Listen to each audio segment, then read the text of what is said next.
नमस्कार, मैं हूँ राम प्रकाश वर्मा और आप सुन रहे हैं रेडियो शिवनेरी 90.4 FM। दोस्तों, आप सभी का बहुत बहुत स्वागत है प्रोग्राम कहानी जो सवारे जिंदगानी में।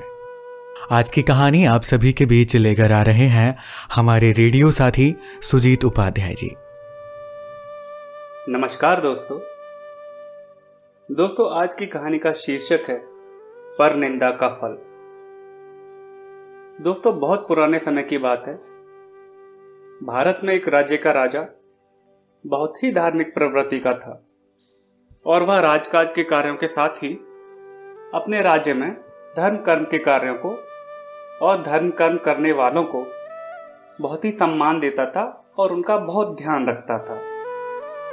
तो दोस्तों, इसी तरह राजा एक दिन अपने राजमहल के आंगन में पूजा पाठ करने वाले ब्राह्मणों को भोजन करा रहा था। राजा का रसोइया खुले आंगन में भोजन पका रहा था।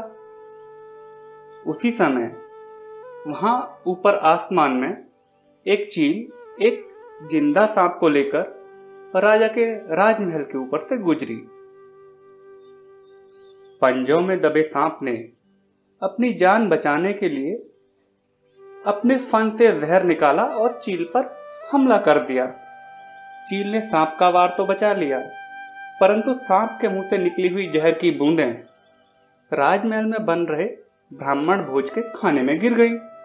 इस तरह से खाने में जहर की बूंदें तो गिर गईं, परंतु इस घटना के बारे में किसी को कुछ पता ही नहीं चल पाया। तो दोस्तों, इस अनजाने कारण की वजह से जो भी ब्राह्मण राजभोज करने आए थे, उन सभी की उस जहरीले खाना खाते ही मौत हो गई। जब राजा को सारे ब्राह्मणों की मृत्यु का पता चला तो उसको ब्रह्म हत्या होने का बहुत दुख हुआ और उधर ऊपर बैठे यमराज के लिए भी यह फैसला लेना मुश्किल हो गया कि इस पाप कर्म का फल किसके खाते में डाला जाएगा।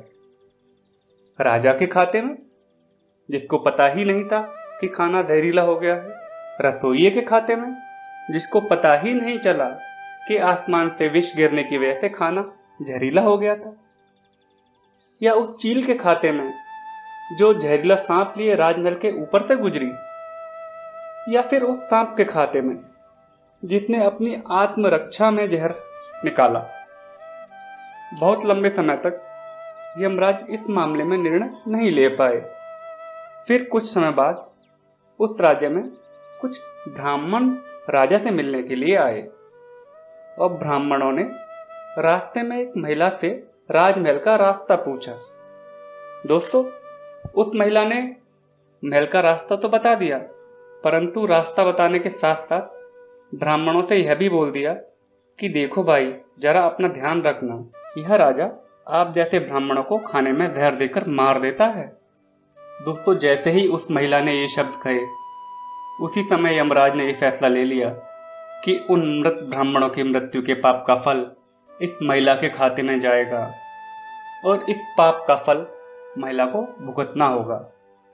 तभी यमराज के दूतों ने पूछा, प्रभु, ऐसा निर्णय आपने क्यों लिया, जबकि उन ब्राह्मणों की मृत्यु में महिला की कोई भूमिका ही नहीं थी।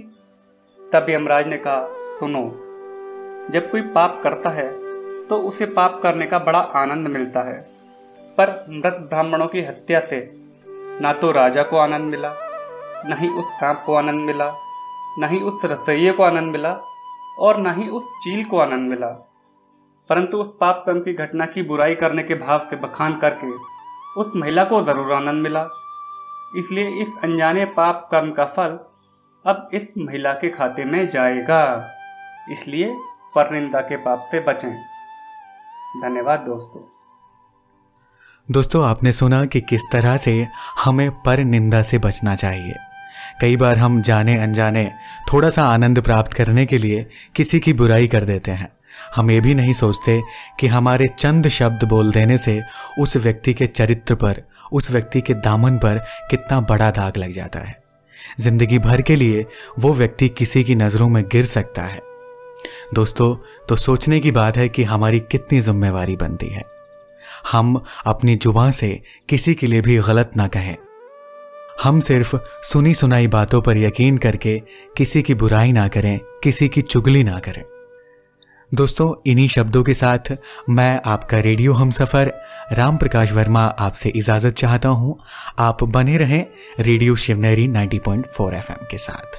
आवाज तुमजा हमजा।